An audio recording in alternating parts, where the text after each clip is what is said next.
Hello everyone, I hope you can hear me. My name's Les Burnham, I'm CEO of Stilo, and we're going to be running through the presentation or demonstration today of Migrate, which is our cloud content conversion service, and Helen St, our conversion services manager based in Ottawa, will be running you through that demonstration. So I hope all of the lines are open. I would just like to do a quick sort of check with Helen that you can hear me okay. Hi Les, yes I can hear you fine. Okay, good. So the idea of today's demonstration is that we can very quickly give you just a sort of a bit of a taster for Migrate in what we build as a 30-minute session. So it's a little bit different from I guess normal or usual more standard sort of presentations, in so much as that we'd like to try to make this as interactive as possible. So what we want to do is open up the phone lines really. And if you want to ask questions as we go along, we'd happily respond and make it a more interactive sort of workshop type session, if that makes sense. So you can basically sort of, we think, we're not sure actually, but we think that you need to be able to sort of dial in directly if you want to ask questions live by telephone. You might be able to use voice over IP, I'm not sure. But you can try it. But you can also submit questions via the Q&A panel as well, and we'll, if you wish, and we can try to answer them as we go along rather than saving questions until the end. So anyway, if you have any technical difficulties, then just send a chat to Helen Owens-Pope, and hopefully she'll be able to help you out. And just to mention, we'll be running a survey at the end as well. And we're recording today's webinar, and we'll give everyone a link to that afterwards, probably within 24 hours. And for those of you who don't know us, just a quick introduction to Stilo. We're a small publicly listed company. We're listed on London Stock Exchange, and we're a technology developer basically. So we develop products including OmniMark. We've just bringing to market right now a product called AuthorBridge, which is sort of a web-based authoring tool for SMEs, and we've been developing Migrate for the last 7 years or so. We've converted more than 1 million pages of content to DITA. Migrate's also used with sort of ongoing production for Word, typically to DITA conversion as well, and we've worked with a whole range of customers one way or another, where we provided them with their own conversion portals. So that's what brings us sort of here today, really, just to provide you with that context. Helen's going to run through a demo, and just to give you some idea about Helen, she's been helping all of those customers and others over a period of many years, and just loves converting content. I think every conversion project presents different challenges. There's no two conversion projects the same, and so it's forever an interesting challenge. And Helen started out with us actually in the Tech Docs department in the editorial side of things, and has been using Migrate now for many years. So just to give you a very quick introduction to Migrate, basically when we engage with customers, we provide them with their own Migrate portal. Typically, we pre-configure this portal as a dedicated portal, and we pre-configure it with specific sort of conversion rules based upon sample documents that we would have obtained. And we just configure it to basically convert to 1.1, 1.2, or specializations, if that makes sense. And you can upload single files or multiple files to the portal where they're analyzed. And we essentially sort of annotate the characteristics that we see and find. So we do a lot of sort of, obviously it's just rules-based conversion based on text, tables, styles, that sort of thing, but a lot more based on sort of patterns and context that we might find as well. So it's very smart conversion, if I can call it that. And we provide warning reports, pre-conversion cleanup sort of issues might become apparent there. And we also have this sort of pay-as-you-go sort of system, which is based around conversion credits. So one conversion credit processes 1,000 characters. So in, say, FrameMaker, that's typically an average page, average count of characters per page. And we'll be showing you today, actually, sort of we'll be showing you the conversion of the FrameMaker document, which is uploaded, analyzed, and converted.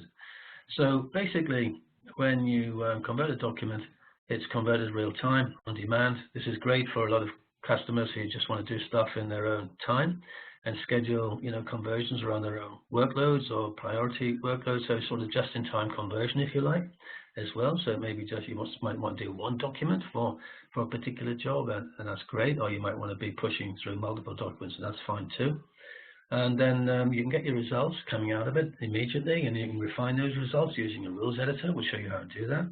The point is, you don't have to be a developer to be able to use the rules editor, so you can tweak your results as you need to, so you get the sort of quality results that you're looking for. And all the time, we're sitting there in the background able to really access your portal, dip into your particular sort of document situations and help out if needs be. And then you download the DITA, and we produce valid DITA every time, a schema-generated DITA, so you'll always get valid DITA. And we can configure this basically as to, how you like. So we can produce DITA topics, specialized topics. We can give you DITA maps or book maps. FrameMaker drawings, we convert to SVG. Equations, we convert to MathML. So that's sort of essentially the context of today's demo. I think overridingly, we all know that in any conversion process, there's a pre-conversion prep element to it. There's a conversion element to it, and there's a conversion cleanup element as well. And we try through smart automation to reduce the pre-conversion prep that's required and the cleanup that's required. And it's really trying to understand how smart the conversion is that I think makes a difference with Stilo and Migrate.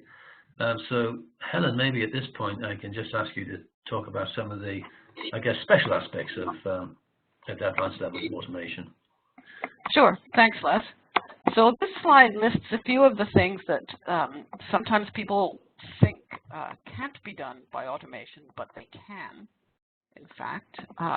One of the big issues that people encounter when they're doing conversion is tables, especially tables that have complex column spanning or row spanning. Those things can be very difficult to convert, especially if you're doing them by hand. It's laborious, it's error prone, it's not fun at all. Migrate will convert those tables just as they are, with all the column spanning and row spanning intact as they are set out in the original, without us doing anything special. So we don't have to worry about the tables. Of course, the other side of the coin is that sometimes tables are used just strictly for formatting purposes, and we actually want to get rid of the tables.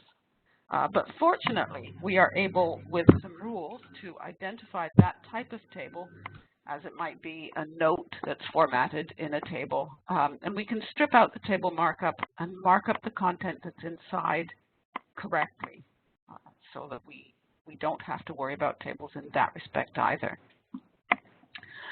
The next thing, it's pretty normal in any kind of automation of conversion that you're going to be identifying styles, paragraph styles, and mapping them to elements in DITA. That's a very useful thing. We certainly do that. That's part of what we do because you can get a lot accomplished that way. But it's very often not sufficient. For example, you might be using a paragraph style called numbered. And you might use that paragraph style when you are making steps in your task topics. You might use that very same style when you're making a numbered list in a reference topic, let's say. Migrate, because it's a schema-driven conversion, can tell from the context whether this is going to be a step or a numbered list. So if it encounters this paragraph style in a task, it will know to make a step. But if it encounters it in any other topic type or anywhere where a step is not allowed, then it will just revert to a numbered list. So again, that's part of the pre-prep that you don't have to worry about. Along those same lines, the smaller pieces of content, the inline markup, can be tricky to pick out. So we are able to use things like context as well as pattern matching and inline styling to identify and correctly mark up those little pieces of inline content. One of the most common ones would be a UI control. So typically they tend to be a little chunk of bold text. They'll occur most often inside a step. They may have the word click before them. All of those things are clues that we can use to identify them correctly. It's a similar piece of text that might have the word window after it. Those are things that we can use to say that, okay, is a window title, not a UI control. So we have a lot of things other than just styling that we can use to help us identify the elements correctly. Likewise, we do give you the ability to configure the structure of your maps. So you can have a book map or a regular DITA map. You could have submaps according to your own specifications. You set that with the rules. And you can make your maps hierarchical according to whatever criteria you want. So all of this is configurable by you in the rules editor pretty easily. And the other thing is that we do also give you access to information that might not be visible in the flow of your text in your input. So if you've got index markers in your input, we can convert those automatically to DITA index terms. Conditional text we can map directly to the appropriate DITA profiling attributes. We can pick out variables and put them as conrefs or key refs. Other pieces of text too. Variables are the most common ones. And we can also access content that might be in the master pages or the headers and footers of your document. A lot of times there's useful metadata in there. So we can access that metadata and use it to populate the metadata either at the topic level or at the map level if that's required.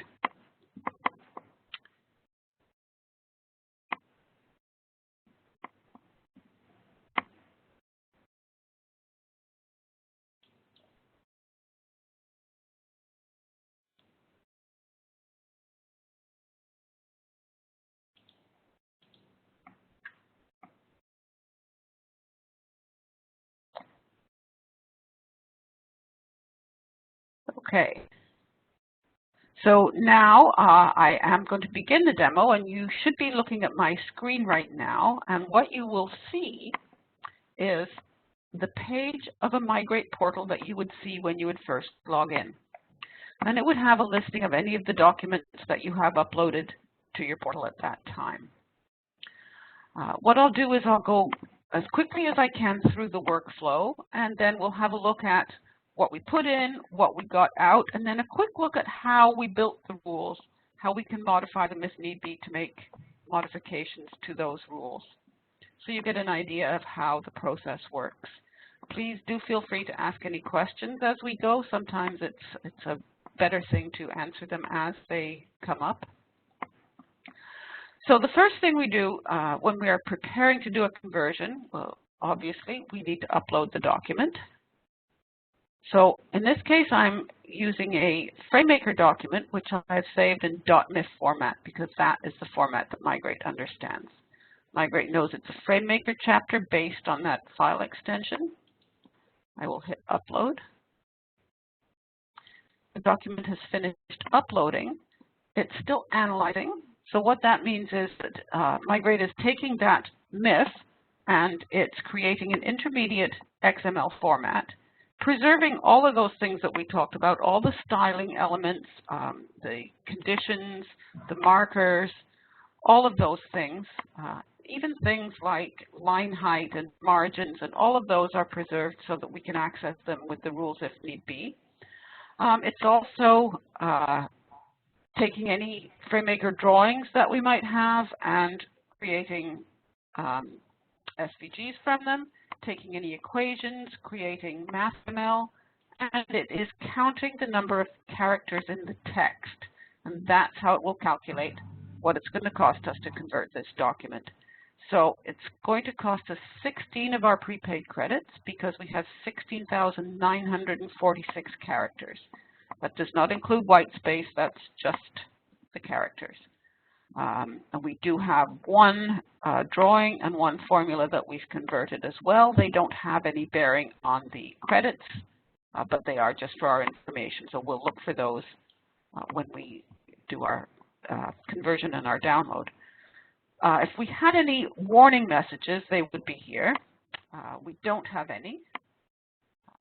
Warning messages might include things like letting us know that we've got text boxes, or one that comes up quite often is if we've submitted a document that has changes that have not been accepted. So if you've got track changes on and we haven't accepted the changes, we'll warn about that so that we can make sure to accept those changes. So our next step now, because we don't have any warnings, there's nothing to prevent us going ahead, we'll accept the charges. So our 16 that was red here has turned black, and there's 16 fewer over here. From now on, I can go on and make any changes I need to this document through the rules. I can convert and download and come back and make more changes and convert again and download again. I don't have to pay those credits anymore. Next step is to give it some rules. I've got a bunch of rule sets here because this is a demo portal. So I choose the rules that I've selected for this document, and I've chosen a target. In this case, I'm going to DITA 1.2 with a book map. I'm going to hit convert. Now your target could be whatever target you require. So I've got 1.2 here. I could have gone to 1.1 or 1.3. If you have a specialized target, we can go to that as well. It will be the target that you require. So now Migrate is taking that intermediate XML format. It's taking the rules that I put in place and the schema, in this case for DITA 1.2, and some configurations to get. I'm sorry, can you go ahead? Was there a question?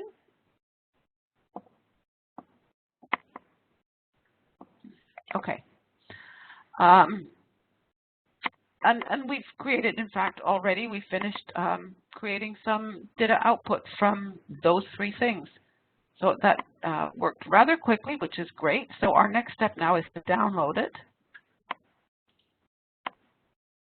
And I have a downloaded version already, so I'll just change that file name.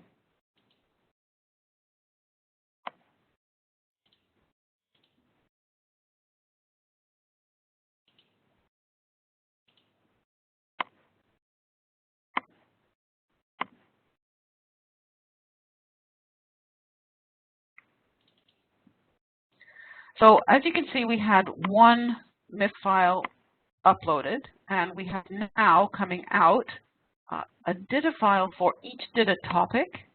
We have an SVG, we have a MathML, we have a map, and we have a DITAVal file because we also have some conditional text. Now, just before we actually look at the output, it'd be as well to look at the input.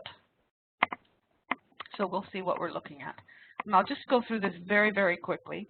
This is a document that we've put together. I call it the kitchen sink document because we tried to throw in as many of the different things that we encounter during a typical conversion as we could. So it's got the usual things, different heading levels, lists and tables and so on. I did put in a table like this with all of this column and row spanning. It has no meaning whatsoever. It's just to show that table coming out looking the same way it did when it went in. So lists and so on, different types of lists. There's our equation. There's our drawing, some conditional text.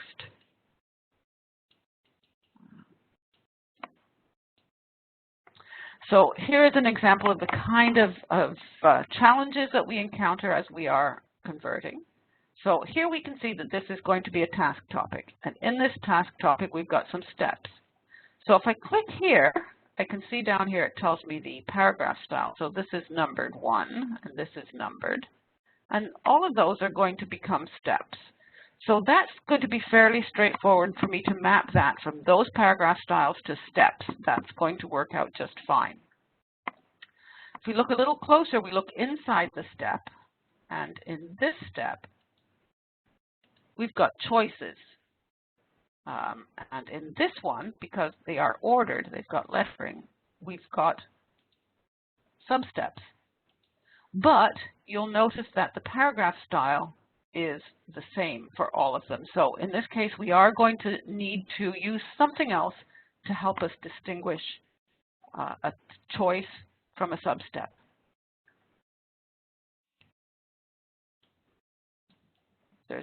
There are a whole bunch of other things in here, but I'm not going to go through them all because we're trying to do this fairly quickly. Here is an example of a table that is in fact formatted, a note formatted in a table. And it's done in a way that you can't even tell by looking at the input that it is in a table. But it is, and we need to take this and create a note of the proper type from that. And also we've got some related topics in here that we're going to make into related links. They're conditional as well. There's a bunch of other things, but let's let that be enough for now. Okay, so this is my map. And as you can see, I've got it nested at various levels. So I've got front matter.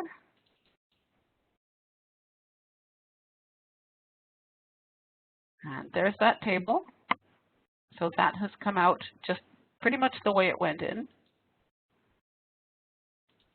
I'm going to go here, and we're going to look at those steps. So the steps came out as steps, no problem. And here, as you can see, we do have choices. And here we do have substeps. So we've been able to identify those correctly.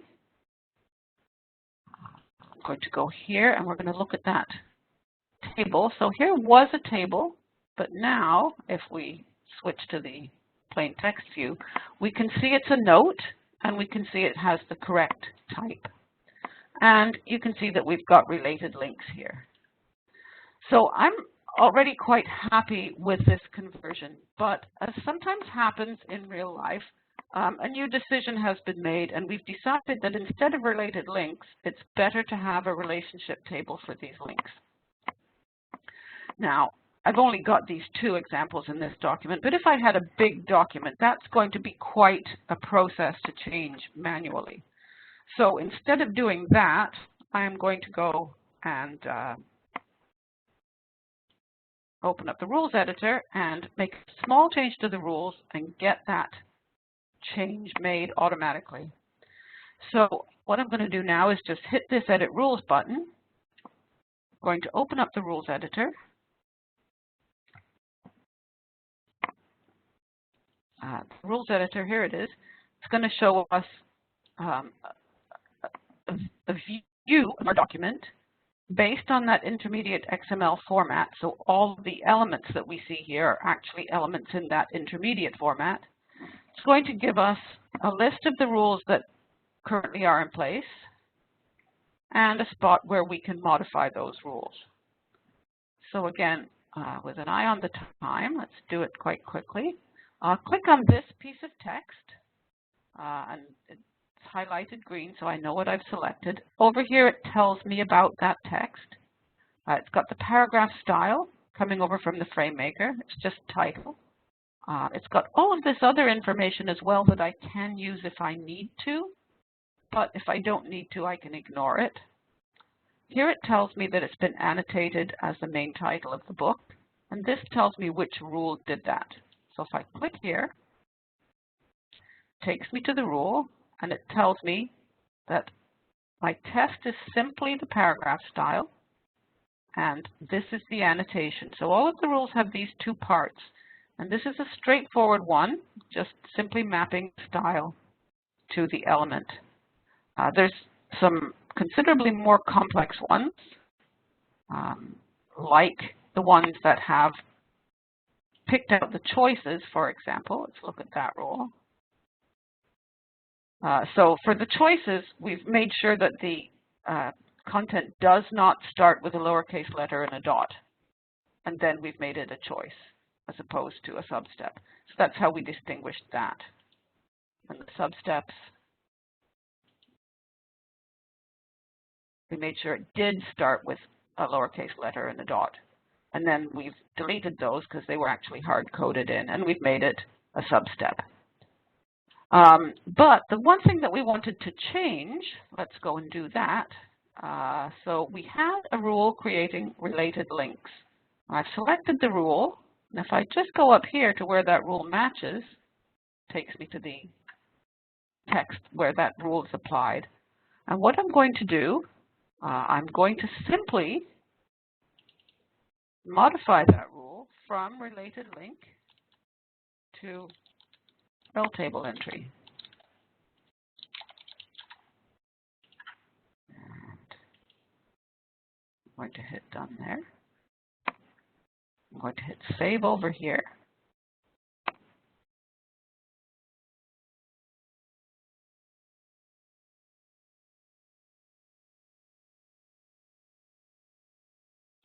So the rules are all saved. So I'm going to hit the convert button again, and pretty soon we should be able to look at that revised content.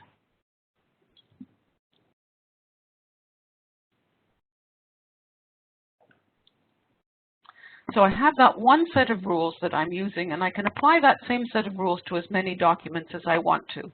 I can also make copies of that rule set.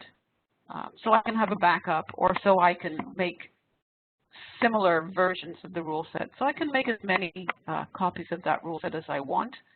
But the one that I have in place, I hope to make comprehensive enough that I can apply it to a whole set of documents. And here we have our conversion. So now let's download that. Distinguish it from the other.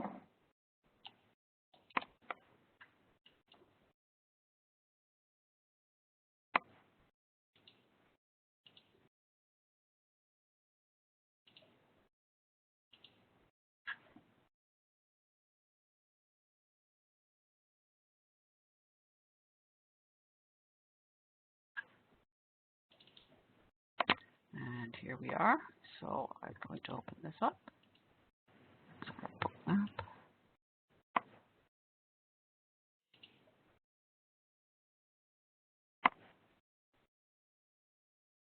Come on, XML. There we are. I'm actually just going to close all those topics so that we can make sure to see the new version. So you can see from looking at this map that we now have a relationship table that we did not have before. So if I go and switch to the XML view of the map,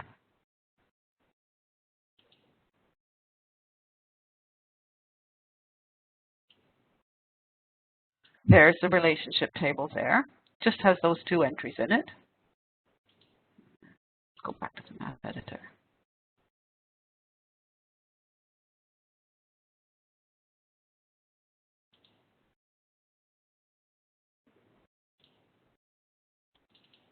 If we go back to our topic, we can see that the related links are gone.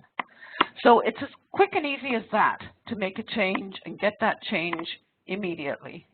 This is a small example because it's a small document, but you can imagine the time that could be saved with making that type of change propagated through a larger document or even a whole set of documents just with that one small change to the rules. That's pretty straightforward to do. So that's one of the things I find to be really, really cool about Migrate. Again, I'm trying to be mindful of the time, but are there any questions as we go along?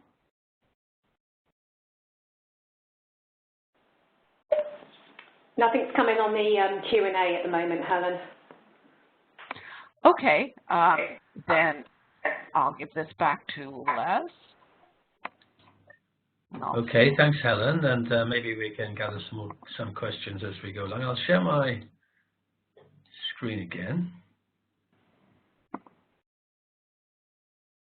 Okay, so hopefully everyone can see that now.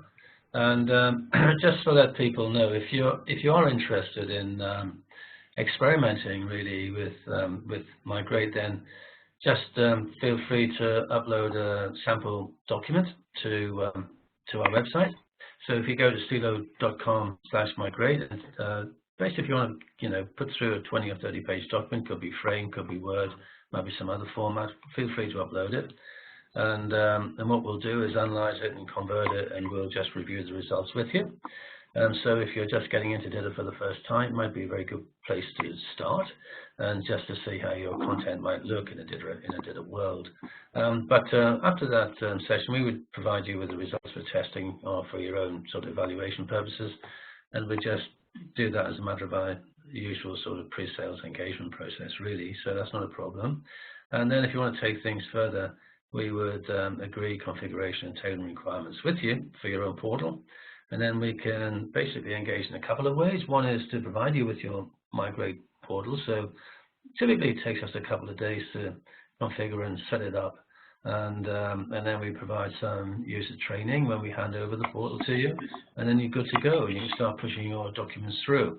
Alternatively, if you prefer, and maybe in some of the smaller taskings as well, we could run the portal on your behalf. And we would just run them through the conversion and give you the results back again. So we can do that really quite quickly. So that's typically the way we engage. If you have any questions at all at this stage, I'll just wrap up with 2 or 3 slides at the end. But now would be a good time to ask.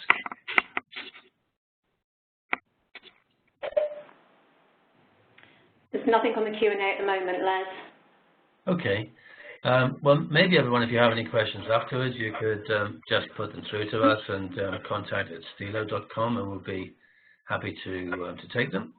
And if you want to actually see us at all at some of the upcoming conferences, we'll be at LavaCon in Las Vegas in a few weeks' time in October. We'll be making a couple of presentations there. Helen will be talking about preparing your content for conversion to DITA. And Patrick Baker, our VP of Development and Professional Services, he'll be giving a talk on making sense of an authoring free-for-all. So that should be quite interesting when we'll be talking about authoring in DITA and Markdown and lightweight DITA, those sorts of things. And then we'll be at DITA Europe in Munich in November, and Patrick will be repeating the presentation that he'd be given in North America. And we'd be all around to meet you there as well, if you so wish. So that's happening as far as webinar is concerned. We'll also be giving a live demo of AuthorBridge in another couple of weeks' time. So if you're interested to see what we're doing there, that you'll be most welcome. We've actually implemented AuthorBridge at IBM as a low-cost authoring tool for subject matter experts. It's meant to complement existing XML editors. And it's a great product. I hope you might come along and join us then. So I think that's pretty much it. Just by way of background information, there's free learning resources on our website. So if you go to stilo.com, no DITA, it's part of, we run a DITA knowledge series, which some of you will be familiar with. But there's all sorts of recorded case study webinars there. There's how-to articles, and there's learning webinars that have been recorded as well. So you might find that sort of quite an interesting thing to dip into if you want to, and there's a lot more than what we're listing there. So that's pretty much it. This was billed as a sort of a 30-minute presentation session. We've used up our time, and be happy to take any questions from you later. So thanks. If you want to fill out the feedback form from the data webinar, we'd appreciate it. And it's always useful to find out how you felt about today's presentation. So that's it. Thank you very much, and hope to talk to you again soon. Bye for now.